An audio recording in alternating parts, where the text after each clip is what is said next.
तर प्रेक्षकांनो, छोट्या वयाची मोठी स्वप्न ह्या मालिकेत आज आपण बघणार आहोत. आज सॉरी प्रेक्षकांनो, थोडा उशीर झाला मला. शुभंकर सुमनला म्हणत असतात, रमाकांत कुठे, आम्ही सोबतच जेवण करू. मग सुमन म्हणते, अरे दादा त्यांना उशीर होईल यायला, तू जेवायला बस. शुभम म्हणतात, कुठे गेलाय रमाकांत. मग आता गौतमी दारातच असते. ती विचार करते शुभूपासून जास्ती दिवस हे लपवता येणार नाही, ते कधी ना कधी उघडकीला येईलच. म्हणून मग आता शुभंकरकडे जाते आणि रडायला लागते. अरे शुभू, रमाकांत भाऊजींना पोलिसांनी नेलं. मग शुभंकर म्हणतात, काय झालं, कसं झालं हे सगळं. मग गौतमी सांगते की त्यांनी असं असं केलंय. मग शुभम म्हणतात, काय असं कसं केलं रमाकांतने. गौतमी म्हणते, बघ ना शुभू, गावाकडनं इथे आणलं मी त्यांना, त्यांचे तिथले उद्योग पण मीच निस्तरले आणि इथे येऊन पण तेच करतात जे तिथे करत होते गावाकडे. सुंब जळला पण पीळ काही सुटला नाही. तेव्हा शुभम म्हणतात, नाही रमाकांत हे सगळं एकटं करणं शक्यच नाहीये, नक्कीच त्याला कोणाची तरी साथ असणार आहे. थांब, मी पोलीस स्टेशनमध्ये जातो. लगेच गौतम म्हणते, अरे नको, मी आत्ताच जाऊन आले तिथे. पण ते इन्स्पेक्टर माझं काही ऐकायलाच तयार नाही आहे. अरे, आणि हे बघ, तू आत्ताच एवढ्या मोठ्या दुखण्यातनं उठलाय, तू प्लीज कुठे जाऊ नकोस सध्या, तुला टेन्शन येईल. मी आहे ना, मी बघते सगळं व्यवस्थित. पण बघ ना, तू आता सध्या सुमनला सांभाळायला हवं, तिचा नवरा आहे बिचारीचा कसाही असला तरी. पण प्रेक्षकांनो, शुभंकरांना प्रश्न नाही पडत का गोजा आत्या कुठे गेली असं विचारावं. नाही म्हणजे गोजा आत्या खूप महत्त्वाचं कॅरेक्टर होतं या मालिकेतलं, आपण पण विसरलोच नाही. असो, तर आता अभिराम बयोला बघतोय ह्या विशालशी बोलताना आणि त्याला खूप जेलसी फील होत असते. आणि तो गौतमीला म्हणत असतो, बघ कशी बोलते आता विशालशी. आता विशालला सांगते बयो की बाबांना माझं ID कार्ड हवं आहे, त्यांना का हवं आहे, कशासाठी हवं आहे माहीत नाही आहे. आता विशाल म्हणतो, तू आत्ताच एका संकटातनं बाहेर पडलीस ना. बयो म्हणते, सर काय करणार, हिरा व्हायचं असेल तर ताऊन सुलाखून निघावंच लागेल ना. तेव्हा विशाल म्हणतो, सलाम आहे बाबा तुझ्या पॉझिटिव्हिटीला. अभिराम लगेच म्हणतो, बघ आधी मी होतो, आता याचा वापर करून घेणारे ही बयो.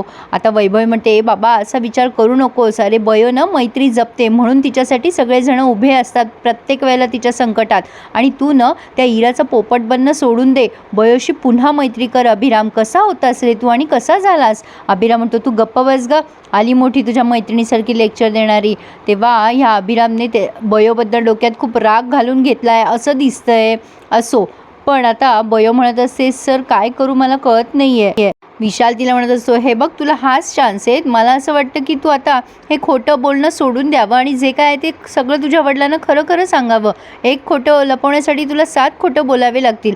वयो म्हणते, पण मी तसं नाही करू शकत ना, जर मी असं सांगायला गेले तर बाबा इराच्या आईला घराबाहेर काढतील की त्यांनी हे सगळं का लपवून ठेवलं, कसं लपवलं, मग मी काय सांगू त्यांना. तेवढ्यात गौतमीचा फोन आला आहे बयोला. बयो बाहेर जाऊन बोलते गौतमीशी. गौतमी म्हणते, काय गं हे सगळं तू मुद्दाम केलंस ना. बयो म्हणते, मी कशाला मुद्दाम करू, तुम्हाला माहिती आहे मी शब्दाची पक्की आहे म्हणून. गौतमी म्हणते, ते सगळं माहिती आहे मला, पण हे सगळं कसं निस्तरणार आहेस तू. बयो म्हणते, ते माझं मी बघून घेईल. तेव्हा गौतमी म्हणते, ते सगळं ठीक आहे, पण त्या ID साठी एक फेक ID साठी माणूस पाठवते मी तुझ्याकडे, तो तुला फेक ID बनवून देईल. मग बयो म्हणते, काय, मी हे असले रिकामे धंदे करणार नाही आहे, रमाकांत काकासारखे इल्लिगल काम मी मुळीच करणार नाही आहे. आणि मला काय करायचं ना ते माझं मला करू द्या, तुमचा विश्वास असो माझ्यावर नसो, पण मी बाबाला काही सांगणार नाही. गौतमी म्हणते, रमाकांतच्या प्रकरणाबद्दल मला तर तुला बोलायचंच आहे ग, ते मी तुला भेटून बोलेल. आणि ती फोन ठेवून देते. इथे विशालला पण टेन्शन आलं आहे. आता सरस्वती तिची ओळख लपवण्यासाठी काय करेल, पण आता हा टेन्शनमध्येच असतो. तेवढा तिथे इरा येते आणि म्हणते, हॅलो क्यूटू, काय करतोयस. विशाल म्हणतो, तू इथे काय करतेस इरा. मग इरा म्हणते, अरे काही नाही, आपण ना उद्या बाहेर जाणार आहोत दोघं जण, रॅदर आपण आज संध्याकाळीच बाहेर जाऊया, उद्याचं बघूयात पण आज जाऊच या आपण. विशाल म्हणतो, हे बघ मला काम आहे, मी खूप बिझी आहे. मग लगेच इरा म्हणते, हो का, मग आपण एक काम करूयात, आजच जाऊयात आणि तुला यायचं आहे माझ्यासोबत, तू काहीही कारणं देणार नाही आहे. तू जर आला नाहीस तर मी दारू पिऊन तुझ्या दाराशी तमाशी करेल. आता विशाल घाबरतो आणि म्हणतो, काय. तेव्हा इरा म्हणते, अरे डोंट वरी, गंमत केली मी, नको काळजी करूस इतकी माझी, मी दारू वगैरे नाही पिणार आहे. किती घाबरलंस बघ, आणि हसायला लागते त्याच्यावरती. आता या विशालला जरा रागच येतोय आणि तिने बळजबरी तिचा डिसिजन थोपवला आहे त्या विशालवर की तू येणार आहेस म्हणजे येणार आहेस, तयार राहा, आपण आज संध्याकाळीच जाऊया. विशाल म्हणत असतो, उद्या म्हणली असती तर आलो असतो मी, पण आज नाही येणार. मग ती म्हणते, ठीक आहे बेटर, मग उद्या जाऊया. आता ती लगेच त्याला असं डिसिजन ऐकवते आणि निघून जाते. मग विशाल म्हणतो, ही इरा काय डोक्यावर पडली आहे का, हिला कोणाची काही पडलेलीच नाही आहे, कुठल्या जगात वावरत असते ही.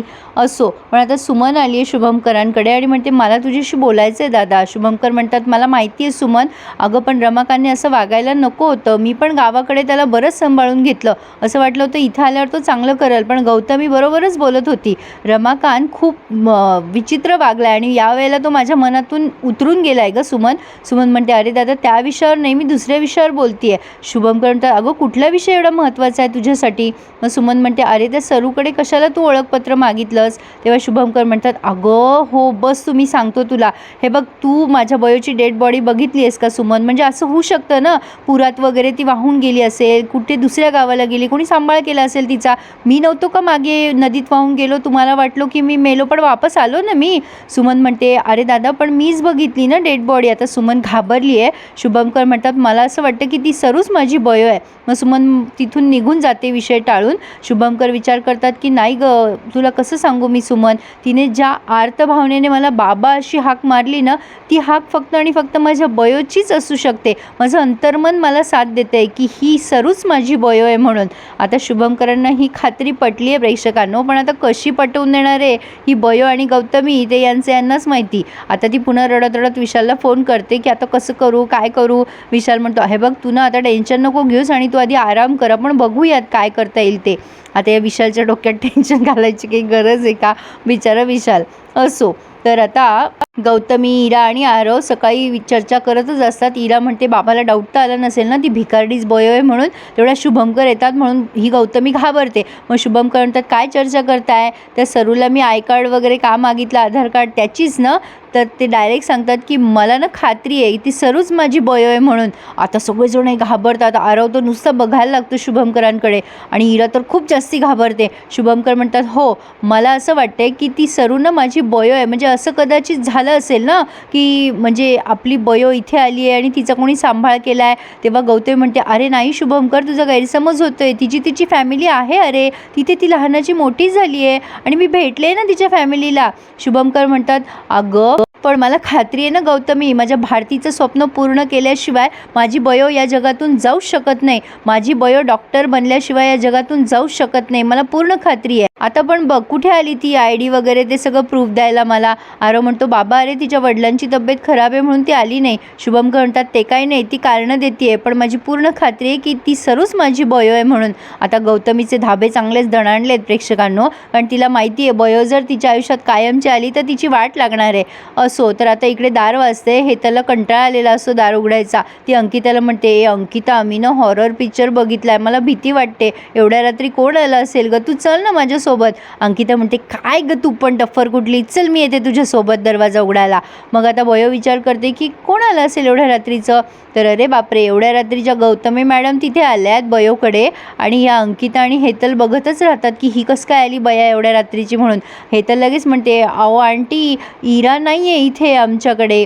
मग गौतमी म्हणते माहिती आहे मला, पण तुम्ही दोघीजणी इथेच थांबा, मी त्या बयोला भेटायला आली आहे.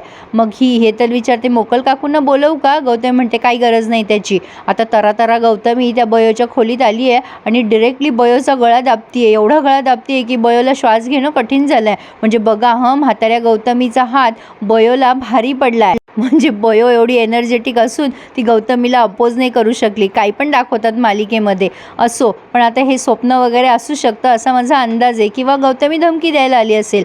तर पुढे आपण पाहतोय बयो घरी आली आहे इकडे गौतमीच्या आणि विचारतं डॉक्टर तू काल का नाही आली, तुझं ID प्रूफ का नाही आणलं. तेव्हा मी म्हणते माझ्या वडिलांची तब्येत बरी नव्हती. मग शुभम म्हणतात चल तुझ्या घरी, मी तुझ्या वडिलांना भेटायला येतो. आता हे प्रकरण जरा जास्तीच इंटरेस्टिंग दाखवता येते प्रेक्षकांनो. बघूयात आता बयो आणि गौतमी नेमकं काय करतायत हे सगळं सारवा करायला. आजचा रिव्ह्यू आवडल्यास लाईक आणि चॅनलला सबस्क्राईब करायला विसरू नका.